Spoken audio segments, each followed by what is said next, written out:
Imagine this, a 90-year-old woman asking when her mom is going to come pick her up. A man putting his socks on over his shoes.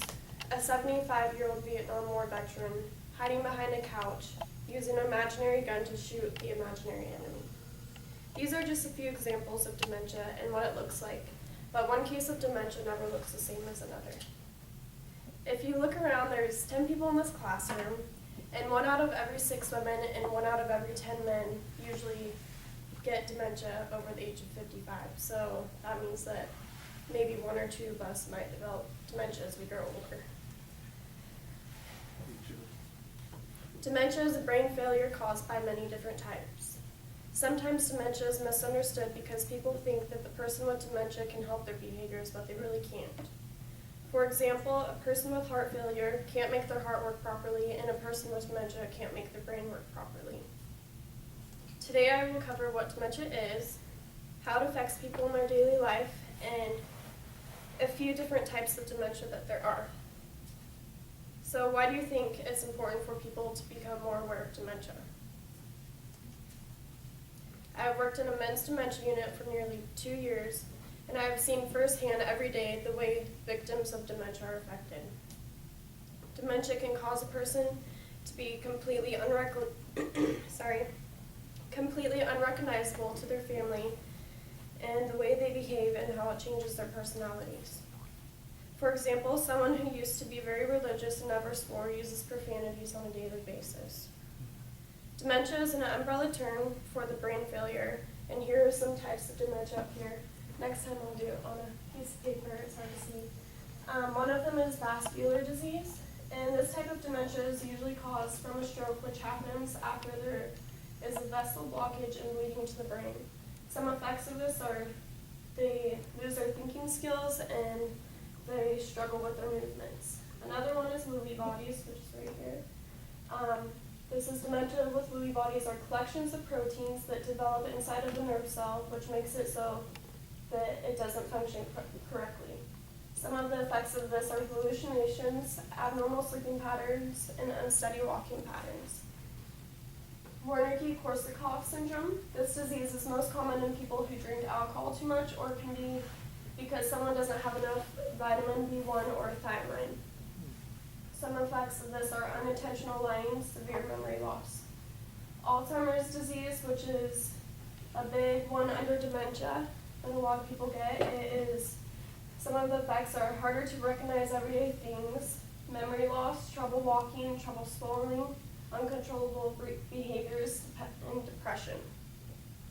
And then Creutzfeldt-Jakob disease, scientists believe it is caused by prion proteins which are associated with certain diseases, and a lot of the effects fall under the Alzheimer's disease, and it can also be fatal.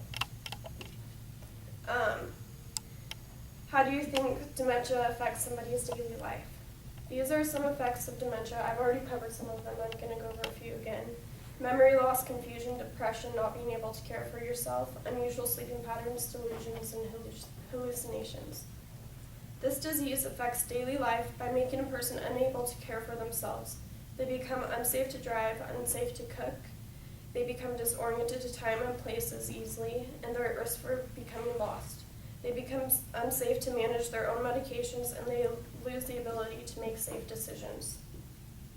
Some of the more severe effects of dementia come in the form of intense combative behaviors, physical aggression, verbal aggression, being sexually inappropriate, and the refusal to allow family or caregivers to provide care.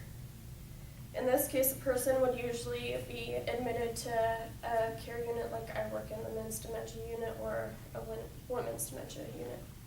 So these are all just a handful of examples of the ugly face of dementia and what it is, how it affects people in their daily lives, and a few different types of dementia.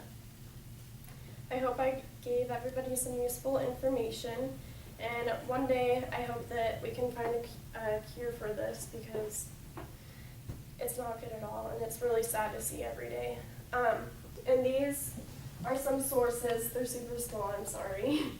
But here, I'll read one of them. www.alz.org/Alzheimer's-dementia/10_signs. But if you guys want to know a little bit more about about dementia. There's a lot of good articles and stuff on it. So thank you for listening to my speech. Are there any more questions? Good. So is dementia, like, so Alzheimer's is considered dementia? Mm-hmm. It's a form of dementia. So there's a lot of different, these are just a few, but there's quite a bit more forms of dementia. People think Alzheimer's is Thank you. totally I different just thought dementia, dementia but was like its own thing. It's not, yeah, it there's is stuff one of that helps, those. yeah. Okay. So dementia is like the umbrella of every sickness is right there, right? Mm-hmm. Yeah. But that's why there's umbrella. And there's more, yeah, there's more things that follow under that, but those are just a few that I thought were important to talk about, so. Any other questions? Okay, Good. thank you.